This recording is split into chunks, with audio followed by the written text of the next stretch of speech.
Livro Tratado da Conformidade com a Vontade de Deus, de Santo Afonso de Ligório.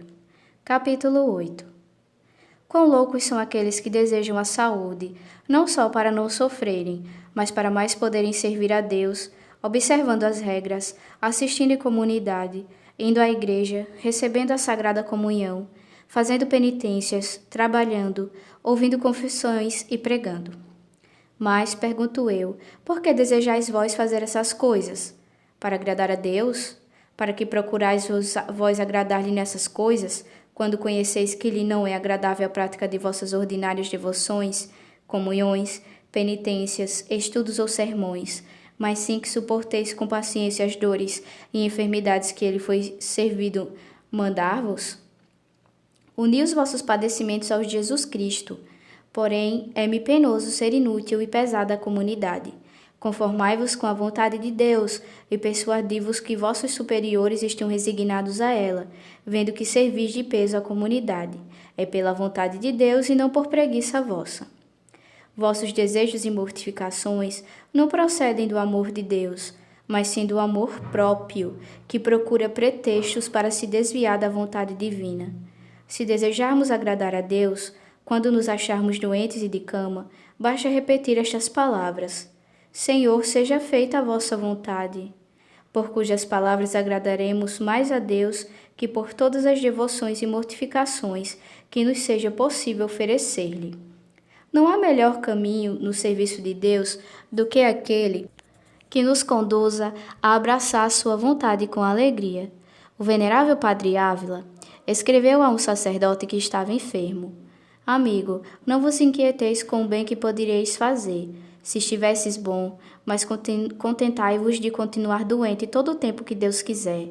Se procurais a vontade de Deus, indiferente vos deve ser o estar mal ou de saúde. E certamente assim o podia dizer, porque as nossas obras não glorificam a Deus, mas sim a nossa resignação e conformidade à sua santíssima vontade. Daqui diz também São Francisco de Sales que Deus é mais bem servido por nossos padecimentos do que por nossas fadigas. Em muitas ocasiões, os médicos ou os remédios faltam, ou o médico não percebe a moléstia. Em tal caso, devemos unir-nos à vontade divina, que tudo isto dispõe para o nosso maior bem. Conta-se de um devoto de São Tomás de Acantuária que, estando doente, fora à sepultura do santo para recuperar a saúde. Melhorou, pois, e voltou ao seu país. Porém, então pensou consigo mesmo: se a minha enfermidade fosse vantajosa para a minha salvação, que uso poderei fazer da saúde? Neste pensamento, voltou ao sepulcro do santo e lhe suplicou que rogasse a Deus para que lhe concedesse o que melhor contribuísse para a sua salvação. Depois do que recaiu com a mesma doença e ficou perfeitamente satisfeito, persuadindo-se que Deus o afligia para seu maior bem. Súrio relata o mesmo de um cego que tinha recobrado a vista pela intercessão de São Vedasto, bispo, mas depois pediu que, se a vista lhe não era proveitosa à alma, queria tornar a ser cego, e tendo feito esta súplica, novamente se achou cego como dantes. Portanto, ou estejamos enfermos ou sãos, não devemos pedir nem a saúde nem a moléstia, porém entregarmos-nos inteiramente à divina vontade, que é quem dispõe de nós como lhe apraz. Mas, se pedirmos a saúde, seja ao menos pedida com resignação, e expressa condição de que a saúde do corpo não seja prejudicial à salvação da alma. De outro modo, nossa súplica seria defeituosa e não seria ouvida, porque Deus só ouve aquelas rogativas que são acompanhadas de resignação. Capítulo 9. A enfermidade é a pedra de toque da alma, porque a enfermidade e a doença descobrem o caráter da virtude que a alma possui. Se uma pessoa se não desassossega, se não se queixa, se não dá inquietação, se obedece às pessoas que tratam e a seus dispõe de nós como superiores, e se está perfeitamente tranquila e resignada à vontade divina, sinais são estes de que possui muita virtude. Mas que diremos daquele doente que se queixa e diz que não é bem tratado, que suas dores são insuportáveis, que nada o melhora, que seu médico é ignorante e que mesmo algumas vezes se queixa de que a mão de Deus pesa sobre ele?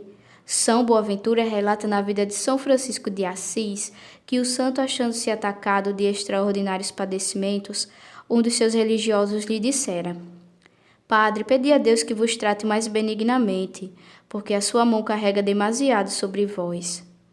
Ao ouvir isto, replicou São Francisco em alta voz: Se eu não soubesse que o que dizeis procede da simplicidade, não vos quereria ver mais, por vos ter atrevido a repreender os juízos de Deus. Dizendo isto, posto que fraco e extenuado pelas dores e pela moléstia, lançou-se fora da cama sobre o duro chão e, beijando-o, exclamou: Mil graças te sejam dadas, ó Senhor, pelo padecimento que me mandaste. Peço que me mandes maior, se essa for a tua divina vontade. Desejo que me aflijas e não me poupes na menor coisa, porque o cumprimento da tua vontade é a maior consolação que posso receber nesta vida.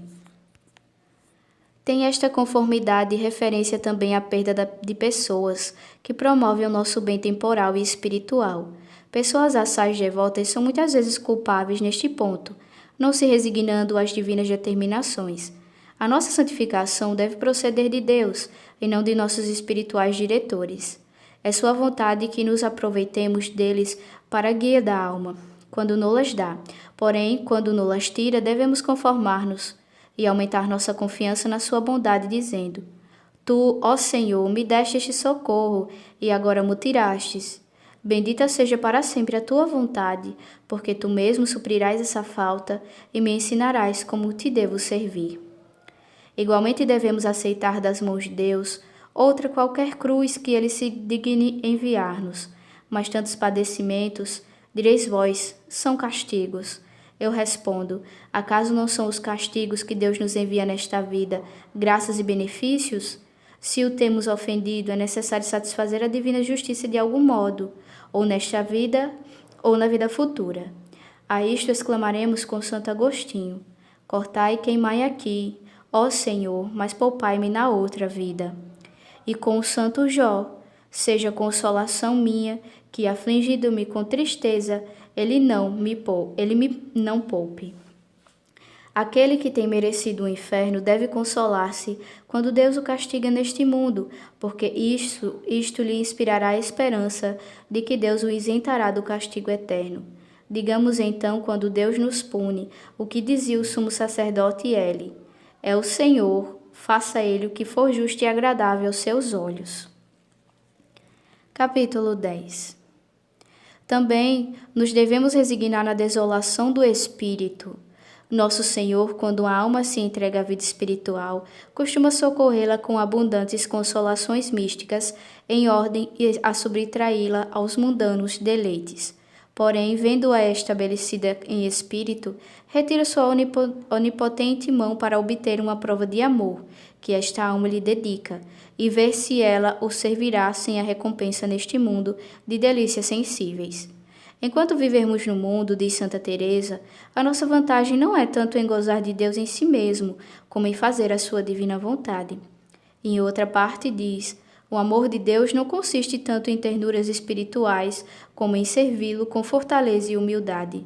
E continua: Deus experimenta aqueles que ama com securas espirituais e tentações.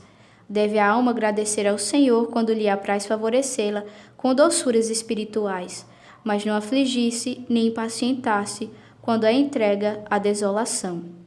Devemos especialmente atender a este ponto, porque algumas almas fracas, quando experimentam securas espirituais, pensam que Deus as tem abandonado, pelo menos que lhes não é própria a vida espiritual, e por este motivo descuidam-se da oração e perdem o benéfico resultado do que até ali haviam praticado. Não há melhor ocasião para a conformidade com a vontade de Deus do que o tempo da secura espiritual. Não digo que não seja sensível à perda da divina presença. Impossível é que a alma a não sinta e a não lamente, quando o nosso mesmo Redentor a sentiu e lamentou sobre a cruz. Meu Deus, por que me desamparaste? Porém, em tão grande aflição, devemos resignar-nos inteiramente com a vontade de nosso Senhor. Todos os santos sofreram securas e desolação de espírito. Que dureza de coração eu experimento, dizia São Bernardo, Já não gozo na leitura espiritual nem na meditação. A maior parte dos santos viveram em secura espiritual e sem consolações. Estas o Senhor não as concede senão raras vezes, e talvez os espíritos mais fracos, para que não parem na carreira espiritual. As delícias de recompensa nos são preparadas por Ele no céu. Este mundo é o lugar onde os adquirimos pela penitência. O céu é o lugar da recompensa. Por consequência, os santos não se entregavam ao fervor com deleites, mas sim com penitências. O venerável João d'Ávila dizia: "Oh, quão melhor é estar em secura e tentação com a vontade de Deus, do que em contemplação sem ela." Mas direis vós: se eu soubesse que esta consolação vinha de Deus, ficaria satisfeito. Porém, o que me aflige e me perturba é o temor de que proceda das minhas faltas e que seja um castigo de minha tibieza. Pois bem, lançai fora essa tibieza e sede mais diligente. Mas talvez, porque estáis em trevas, vos achais inquieto. Vos descuidais da oração, o espiritual exercício e assim tornais o mal pior? A secura espiritual pode-vos ter sido mandada como um castigo, como eu tenho dito, mas não vos é ela mandada pelo Altíssimo? Aceitai-a, pois como um castigo que tendes merecido, e uni-vos à divina vontade. Não dizeis vós que tendes merecido o inferno? Então por que vos lamentais agora? Acaso mereceis receber consolações de Deus? Ficai, pois, satisfeitos de maneira com que ao Senhor apraz ou tratar-vos. Continuai vossas devoções e avançai com intrepidez, receando que para o futuro vossos lamentos procedam de falta de humildade e resignação à vontade de Deus. Quando a alma se entrega à oração, não pode derivar dela maior vantagem do que a união com a vontade divina. Resignai-vos, pois, e dizei: Senhor, eu aceito esta tribulação da tua mão, e a aceito pelo tempo que tu quiseres, mesmo quando te fosse agradável que eu permanecesse aflito por toda a eternidade. Eu estou satisfeito. E assim, esta oração, ainda que penosa, vos será mais vantajosa do que as mais suaves consolações.